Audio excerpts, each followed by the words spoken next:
to that white Okay. button. And Yeah. push it as you can. Oh, okay. Take still photos. Oh, okay.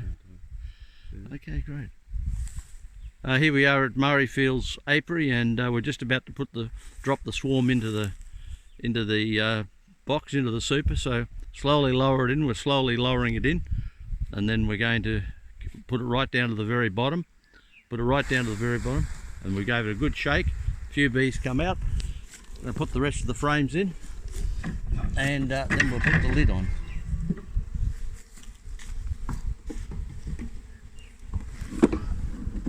Seal it up. Got water in there? Yep.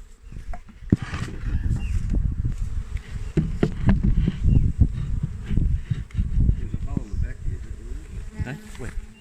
Oh no, they're vent holes. So I've locked the front up. So that was pretty good. We only lost about 10 bees.